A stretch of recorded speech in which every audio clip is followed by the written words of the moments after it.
la famille. Le scandale en Allemagne à propos des gangsters nigériens et gangsters ghanéens. Oui, ces deux nationalités-là sont des véritables gangsters. Ce que je dis, j'assume parce que je les connais parfaitement. Ces deux nationalités-là. Ces gens ne veulent pas travailler. Oui, parce que l'affaire du farotage qui est sortie, distribution d'argent, ça sort du Nigeria et du Ghana. Avant de prendre toute l'Afrique entière de nos jours. Ce gangster nigérien a reconnu 24 enfants. Moi, je l'appelle gangster. Pourquoi? Parce que il est inadmissible que tu reconnaisses un enfant et que c'est toi qui perçois l'argent. Tu n'es pas la maman.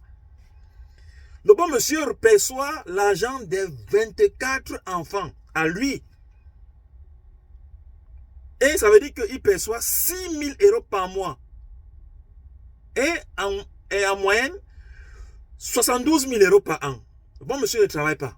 Il vit du social. Il a déjà en sa charge les 24 enfants, plus les 24 mamans. Ça fait 48 personnes à sa charge qui ne travaillent pas. Oui, parce que les mamans là, elles aussi, elles ne travaillent pas. Y compris lui-même. Et il n'est pas sur le territoire.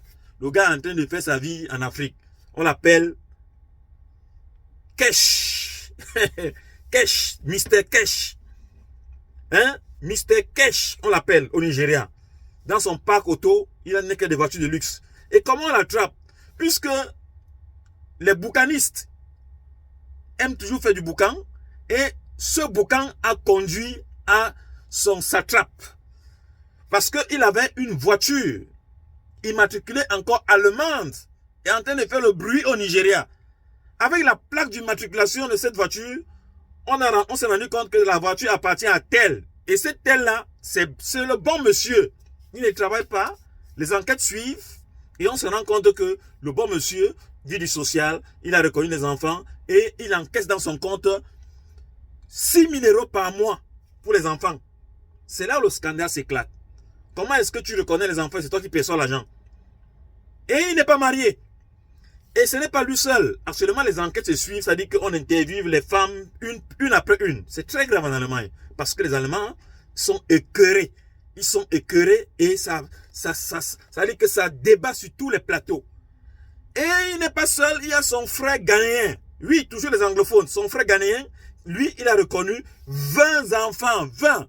Et il y a 2 enfants qui sont en cours de procédure, qui ne sont pas encore achevés.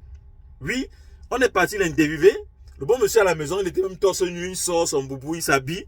Tous ne travaillent pas. On lui demande, est-ce que les 20 enfants là t'appartiennent? Il dit non, je reconnais peut-être 4 ou 5. Donc ça veut dire qu'à son âge, il n'a même pas encore il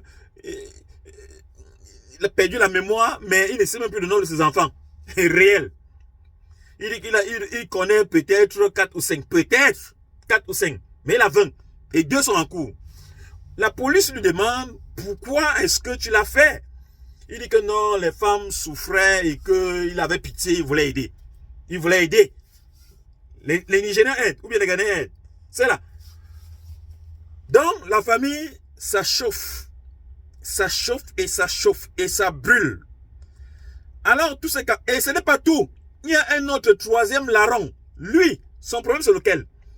Le bon monsieur a sa famille et avec ses enfants, il perçoit l'argent des enfants, il prend sa famille, dont la femme et les enfants, il envoie au Nigeria. Et le bon monsieur continue à encaisser l'argent. Lui là, on n'a pas tardé. Il a remboursé 33 000 € qu'il a commencé à percevoir depuis que la famille est déjà au Nigeria là-dedans. Voilà ce qu'il doit rembourser.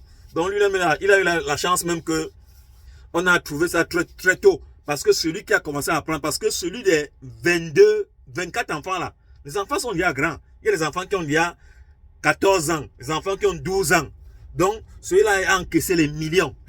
Les millions dans les caisses de l'État allemand. Oui, c'est pour ça que les Allemands sont arrangés, parce que ce n'est pas une affaire qu'il a commencé à percevoir l'argent hier.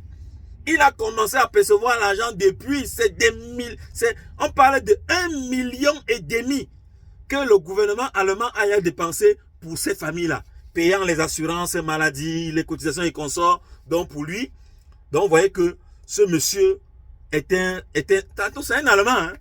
C'est un Allemand.